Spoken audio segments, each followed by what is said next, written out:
7 மணிக்கு அவங்க 72.04 என்னமோ அறிவிச்சாங்க. அது பிரகாரம் பார்த்தால் பெரும்பாலான பூத்தில் ஜாஸ்தி ஆயிருந்தது. இவங்க எப்படி இதை குறைக்கலாம்? அதுலேயும் சில சென்னையிலலாம் 9-10% குறைஞ்சிருக்கு. அவங்க முன்னாடி 63, 64ன்னு சொன்னது பலத்த சந்தேகத்தை கிளப்புது. ஆனால் என்னை பொறுத்த வரைக்கும் அப்படி நடக்க வாய்ப்பில்லை. ஏதோ ஹியூமன் எரராக தான் இருக்கணும். எதாக இருந்தாலும் அதை போய் பார்க்காதனால அதுதான் சொல்கிறேன். இதை எலெக்ஷன் கமிஷன் சொல்லணும். ஏன்னா இது எதிர்கட்சி இப்போ யார் தோத்தாலும் யார் ஜெயிச்சாலுமே இதை காரணமாக சொல்லிடுவாங்க. ஸோ எப்படி இந்த மாதிரி மாற்றப்பட்டது? இது திட்டமிட்டு ஆளுங்கட்சி மாற்றியிருக்கா இல்லை எலெக்ஷன் கமிஷன் இதை எப்படி அனுமதிதான்? எலெக்ஷன் கமிஷனுங்கிறது வெறும் 100. அப்போ யாருமே போடலை அப்படின்னு சொன்னால் போடுங்கன்னு சொல்லி கலெக்டரோ அவருடைய ரெப்ரசன்டேட்டிவோ பேசுவாங்க. உதாரணமாக அந்த வேங்கை வயலில் அந்த இதில் தண்ணி தொட்டியில் மலம் கலந்ததுன்னாங்க.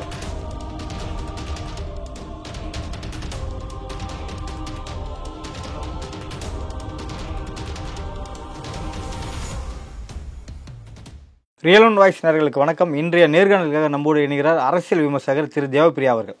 வணக்கம் சார். வணக்கம். நடந்து முடிந்த வாக்குப்பதிவில் பதிவான வாக்கு சதவீதத்தை மாறுபட்ட கருத்து வெளியாகி ஒரு பெரிய குழப்பத்தை ஏற்படுத்தியிருக்கு. இதை எப்படி பார்க்குறீங்க சார்? அதாவது போலிங்கிறது நேற்று காலையில் 7 மணிக்கு ஆரம்பித்து சாயந்தரம் 6 மணி வரைக்கும் எவ்ரி 2 hours அவங்க அப்டேட் பண்ணிக்கிட்டே இருந்தாங்க. இப்போ 9 மணிக்கு 10-11% இருக்குது, 11 மணிக்கு 22 இது ஆச்சு.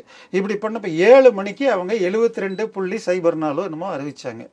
அது பிரகாரம் பார்த்தால் பெரும்பாலான பூத்தில் ஜாஸ்தி ஆயிருந்தது.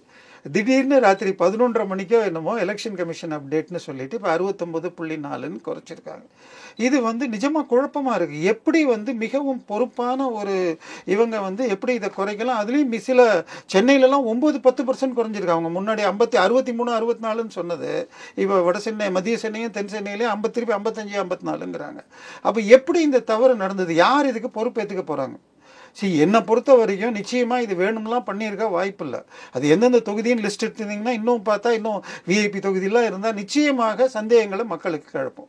தருமபுரி, சேலம், கரூர் ஒரு சில தொகுதிகளை கூடுதலாக காமிச்சிருக்கு. இன்னும் ஒரு சில தொகுதிகள் கம்மியாகவும் ஆகியிருக்கு. இல்லை அது மாத்திரம் இல்லை, திருவள்ளூர், கோவை இருக்குது, வேலூர் இருக்குது, அதுக்கு பிறகு என்ன உங்களுக்கு சிவகங்கை இருக்குது. இதெல்லாம் நீங்கள் பெரும்பாலான நம்மளுடைய இந்த கருத்து கணிப்பாளர்கள்லாம் 3% வித்தியாசத்தில் இருக்குது.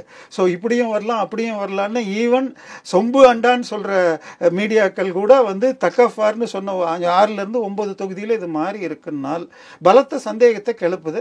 ஆனால் என்னை பொறுத்த வரைக்கும் அப்படி நடக்க வாய்ப்பில்லை. ஏதோ ஹியூமன் எரராக தான் இருக்கணும். எதாக இருந்தாலும் யார் தப்பு பண்ணாங்களோ அது எப்படி என்னன்னு சொல்லிட்டு தெளிவாக அறிக்கை கொடுக்கணும். ஏன்னா எப்படி இந்த மாதிரி 9-10%லாம் மாறி இருக்கு சில தொகுதியில். இதுக்கான காரணம் என்னவா சார் இருக்கும்? இப்போ மைனஸ் ஆகிற இடத்துல ஒரு சில வாக்குகளை டெலிட் அழிச்சிருக்க இல்லாமா, இல்லை கூடுதலாக ப்ளஸ் ஆகிருக்க இடத்துல அதிகமாக போட்டிருக்க ரீபோலிங் நடந்திருக்க வாய்ப்பு இருக்குல்ல? ரெண்டுமே நீங்கள் சொல்கிற 2 விதமாக இருக்கு. சாதாரணமாக என்ன ஆகுனா 7 மணிக்கு என்ன சொல்கிறாங்களோ, இல்லை ஒரு சில வாக்குகளை அழிச்சிருப்பாங்களா? நீங்கள் 7 மணிக்கு என்ன ஆயிருக்கோ சாதாரணமாக நம்ம 7 மணிக்கு வர ரிப்போர்ட்டை வச்சு அன்றைக்கி நியூஸ் எல்லாம் கேட்டுட்டு படுத்தா மறுநாள் காலையில் பார்த்தா அவங்க ஆட் பண்ணி எல்லா பூத்தையும் சேர்த்து ஒரு 0.5%, ஒரு 2% ஏறி தான் வரும். பட் இங்கே குறைஞ்சிருக்குன்னா என்னை பொறுத்த வரைக்கும் அவங்க ஏதோ ஒரு தடவை என்ட்ரி போடுறப்ப டபுள் என்ட்ரி ஏதாவது போட்டாங்களா என்னங்கிறது புரியல. எதாக இருந்தாலும் அவங்க விளக்கம் கொடுக்கணும்.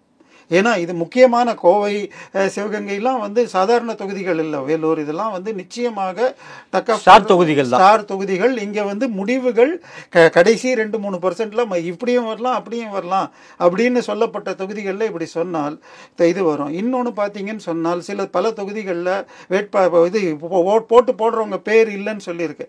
அஃப்கோர்ஸ் அதில் அண்ணாமலை 1,00,000 பேர் நீக்கப்பட்ட அது கொஞ்சம் என்னை பொறுத்த வரைக்கும் ஒரு மிகைப்படுத்தப்பட்ட ஸ்டேட்மெண்ட். அவ்வளோலாம் போகாது. பட் 10-15 ஒரு 150-100 ஒரு சில பூத்தில் போயிருக்கலாம். பட் 1,00,000 போகிறதெல்லாம் வாய்ப்பு இல்லை. கிட்டத்தட்ட 10%, 5லேருந்து 10% ஓட்டு எடுத்தா மாதிரி அப்படி எடுக்கிறப்ப இந்த கட்சிக்காரங்களாம் சொல்ல முடியாது. ஸோ இதில் ஒரு தெளிவான ஒரு ஒயிட் பேப்பர் வரணும். எதனால 72%ன்னு சொன்னாங்க, இப்போ எப்படி 69ன்னு குறைஞ்சிது? இதுக்கு எலெக்ஷன் கமிஷன் ஒரு கிளாரிஃபிகேஷன் கொடுக்கணும். இந்த குழப்பம் எதனால் ஏற்பட்டிருக்குன்னு நீங்கள் நினைக்கிறீங்க சார்? இல்லை தான் என்ட்ரி போடுறப்ப தவறாக இருக்க வாய்ப்பு இருக்குது. அதாவது இப்போ 5 மணி 7 மணின்னு சேர்க்குறப்போ 5 மணிக்கு டபுள் என்ட்ரி போட்டு அப்புறம் கூட்டியிருக்கு ஏற்றிருக்கலாம்.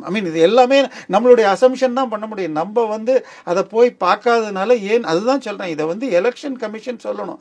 ஏன்னா இது எதிர்கட்சி இப்போ யார் தோத்தாலும் யார் ஜெயிச்சாலுமே இதை காரணமாக சொல்லிடுவாங்க. சில மிஷினை எடுக்கலையா என்னென்னலாம் குழப்பம் வரும். அதெல்லாம் வாய்ப்புகள் ரொம்ப ரொம்ப ரொம்ப கம்மி. சரி, நம்ம எலெக்ஷன் சிஸ்டத்தை பொறுத்த வரைக்கும் இத்தனை மிஷின் வெளியில் போயிருக்கு, இத்தனை மிஷின் திருப்பி வந்திருக்கு அப்படின்னு எல்லா கட்சி ஏஜென்ட்டும் கையெழுத்து போடணும். அதனால பெருமளவில் தவறு நடக்க வாய்ப்பு இல்லை. ஆனாலும் இவ்வளவு பெரிய குழப்பம் நடந்ததுன்னு சொன்னால் அதற்கு பொறுப்பேற்று எலெக்ஷன் கமிஷன் ஒரு நல்ல கிளாரிஃபிகேஷன் கொடுக்கும். இந்த முரண்பட்ட கருத்து வந்து ஒரு சில வாக்குகள் யாருக்கா நீக்கப்பட்டிருக்குமா? இல்லை, இந்த பர்சன்டேஜ்னால இல்லை. ஆனால் ஓட்டு போடுற இடத்துல பல பேருக்கு எனக்கு ஓட்டு இல்லைன்னு பரோட்டா சூர்யா அவர்கள் சொல்லியிருக்காரு. திரு ஸ்ரீராம் சேஷாதிரி போய் அவருக்கு இல்லைன்னு சொல்லிட்டு அப்புறம் செக் பண்ணால் வேறு பூத்தில் இருந்து அதில் போய் போட்டேங்கிறாரு. ஸோ இந்த மாதிரி மாற்றங்கள் அவர் என்னடானா மாதம் மாதம் நான் பார்த்துட்டு இருக்கேன், எனக்கு போன மாதம் வரைக்கும் இருந்தது ஆன்லைனில் பார்க்குறதுக்குன்றாரு. ஸோ எப்படி இந்த மாதிரி மாற்றப்பட்டது? இது வந்து திட்டமிட்டு ஆளுங்கட்சி மாற்றியிருக்கா இல்லை எலெக்ஷன் கமிஷன் இதை எப்படி அனுமதினா? எலெக்ஷன் கமிஷனுங்கிறது வெறும் 100 பேர் மாத்திரம் கொண்ட ஒரு இது அலுவலகம் தான். மீதி எல்லாமே மாநில இது எம்ப்ளாயீஸ், ஸ்டேட் எம்ப்ளாயீஸை வச்சு தான் யூஸ் பண்ணுறாங்க. ஸோ இதில் ஏன் இந்த குழப்பம்? ஏன்னா மக்களுக்கு இது வந்து தங்களுடைய இந்த ஒரு நாள் தான் அவங்க மன்னர்கள், அடுத்த 5 வருஷம் எலெக்ஷன் ஆனவங்க தான் அவங்கள ஆள போகிறாங்க. அதனால இதில் குழப்பம் வந்ததுன்னா மக்கள் ரொம்ப சந்தேகப்படுவாங்க. ஏன்னா இதுக்கு தெளிவான விளக்கம் எலெக்ஷன் கமிஷன் கொடுக்கணும். இப்போ கடந்த தேர்தலை காட்டிலும் இந்த தேர்தல் வந்து பதிவான வாக்குகள் சதவீதமே ரொம்ப கம்மி தான். இல்லை, பெரும்பாலான தொகுதியில் அதே அளவு இருக்குது. அதாவது அதிகமாச்சுன்னு சொன்னால் நார்மலாக என்ன நினைப்பாங்கன்னா இருக்கிறவங்கள தோக்கடிக்கணும், இவங்க எனக்கு தப்பு பண்ணிட்டாங்க, இவங்க எனக்கு சரியாக சொன்னதை செய்யலை அப்படின்னு போய் எல்லாரும் போய் போடுவாங்க அப்படின்னாங்க. இந்த முறை ஒரே ஒரு சேஞ்ச் என்னன்னு பார்த்தா சென்னை, கோயம்புத்தூர் இங்கெல்லாம் சாதாரணமாக ஓட்டு போகாத மேட்டுக்குடி ஃப்ளாட்டில் இருக்கிறவங்க இவங்கெல்லாம் கூட இந்த தடவை போய் போட்டாங்கன்றாங்க. அப்போ அவங்க போட்டாங்கன்னா ஆனால் சதவிகிதம் ஏறலைன்னா அப்போ எப்பயும் போடுறவங்க போடலையா? சரி, இந்த குழப்பங்கள் இதை எல்லாத்தையும் வச்சு அடுத்த 45 நாள் எல்லா சேனல்லையும் எல்லாரும் முட்டிக்கலாம். இது நாங்கள் ஜெயித்தோம், நீங்கள் ஜெயிச்சோம். இப்போ எந்த ரிசல்ட் வந்தாலும் இதை வச்சே எல்லா கட்சிக்காரங்களும் இதை எந்த மாறி போச்சு அப்படின்னு சொல்ல முடியும். அதனால எலெக்ஷன் கமிஷன் மிக வேகமாக எதனால இந்த தவறு நடந்துச்சு அப்படின்னு ஒரு கிளாரிஃபிகேஷன் கிளியராக கொடுக்கணும். இந்த குறைவான வாக்கு சதவீதத்தை வச்சு பார்க்கும்போது யார் ஜெயிப்பாங்கன்னு நீங்கள் நினைக்கிறீங்க? இல்லை, அதான் சொல்கிறேனே, இதில் வந்து சாதாரணமாக இந்த கவர்மெண்ட்டை நான் மாற்றணும் அப்படின்னு நினைக்கிறப்ப போலிங் அதிகமாகும். ஆனால் இப்போ மாற்றணும்னு சொன்னால் யாரை சொல்வீங்க? இது சென்ட்ரலுக்கு எலெக்ஷனாக இருந்தால் கூட நீங்கள் பிரச்சாரத்துக்கு போனதப்பெல்லாம் நம்ம என்ன பார்த்தோம்? திமுக எம்எல்ஏக்கள், மந்திரிகள், முதலமைச்சர் வரைக்கும் எல்லாரும் கேள்வி கேட்டாங்க. ஸோ யாரை எதிர்த்து ஆன்டி இன்கம்பன்சின்னு எடுத்துக்க முடியாது. இன்னும் ரீசெண்டாக போன மத்திய பிரதேஷில் அவங்க 210 சீட்டில் என்னமோ 160 சீட் ஜெயித்தாங்க. ஆனால் போலிங் வந்து ஜாஸ்தி ஆகலை. ஸோ இப்போ போலிங் ஜாஸ்தி ஆனால் தான் ஜாஸ்தி ஆகும்னு சொன்னால் அதுவும் நடக்கலை. 230க்கு 160க்கு மேலே 2/3 ஜெயித்தாங்க. ஸோ இது வந்து அதான் சொன்னேன், செஃபாலஜிஸ்டில் கருத்து கணிப்பாளர்களுக்கு ஒரு பெரிய பிரச்சனை தான். பட் நிச்சயமாக நான் பார்த்த வரைக்கும் சிட்டிக்குள்ளே சாதாரணமாக ஓட்டு போட வெளியில் வராத ஃப்ளாட்ஸில் இருக்கிறவங்க, படித்தவங்கெல்லாம் கூட போய் இந்த தடவை போட்டிருக்காங்க. இதோட ரிசல்ட்டு ஜூன் 4ஆம் தேதி தான் இருக்கும். எப்படி இருந்தாலும் நம்ம மக்கள் முடிவே மகேசன் தீர்ப்புன்னு ஏற்றுக்கணும். ஒரு சில கிராமத்தில் வாக்குப்பதிவே நடக்கலை. என்ன காரணம் நினைக்கிறேன்? இல்லை, உள்ளூர் பிரச்சனைகளை வச்சுக்கிட்டு இதை இப்படி ஒன்று வந்ததுன்னா இப்போ இந்த தொகுதியில் 40% ஓட்டு வந்ததுன்னா யாரும் கண்டுக்க மாட்டாங்க. அப்போ யாருமே போடலை அப்படின்னு சொன்னால் போடுங்கன்னு சொல்லி கலெக்டரோ அவருடைய ரெப்ரசன்டேட்டிவோ வந்து பேசுவாங்க. உதாரணமாக அந்த வேங்கை வயலில் அந்த இதில் தண்ணி தொட்டியில் மலம் கலந்ததுன்னாங்க. இன்னைக்கு வரைக்கும் அந்த தொட்டி இடிக்கப்படலை. அதை வெறும் க்ளீன் பண்ணிட்டு யூஸ் பண்ணுறாங்க. அது எல்லா மக்களுமா இருந்தால் இடிக்கப்பட்டிருக்கும். அது வெறும் எஸ்சி சமூகத்துக்குங்கிறதுனால வெறும் ப்ளீச்சிங் பவுடர் போட்டு க்ளீன் பண்ணிவிட்டு இன்றைக்கி அதுலேயே தான் அதில் தண்ணி குடிக்கிறாங்க. ஸோ அவங்க தன்னுடைய ப்ரொட்டஸ்ட்டை கொடுக்கணுங்கிறதுக்காக ப்ரொட்டஸ்ட் பண்ணி கடைசியில் 4 மணிக்கு மேலே கலெக்டருடைய ரெப்ரசன்டேட்டிவ் வந்து 562 ஓட்டில் 62 ஓட்டு ஆயிருக்குங்கிறாங்க. அதே மாதிரி பரந்தூரில் சொல்கிறாங்க, கன்னியாகுமரியில் சொல்கிறாங்க. ஸோ இது இப்போ இல்லாட்டி இது செய்தி நமக்கு வந்திருக்காதுல்ல. இப்போ அங்கே 500க்கு 200 ஓட்டோ 300 ஓட்டோ வந்திருந்தால் நமக்கு செய்தியாக வந்திருக்காது. ஸோ மக்கள் இதை சுட்டி இப்போ நோட்டாக்கு போட்டால் கூட தெரியாது. ஸோ மக்கள் இதை சுட்டி காட்டுறதுக்கு அதை அவங்க ஒரு வாய்ப்பாக பயன்படுத்திக்கிட்டு பண்ணியிருக்காங்க. ஆனால் முதலமைச்சரோ துணை முதல்வர் அல்லது உதயநிதி ஸ்டாலின் இன்றைக்கி வரைக்கும் வேங்கை வயல் பற்றி வாய் திறக்கலை, போய் நேரில் பார்க்கல. இனிமேலையாவது அதுக்கு நல்ல இது பார்க்கணும். அந்த தொட்டியை இடிச்சிட்டு வேறு ஒரு தொட்டியும் கட்டித்தரணும்.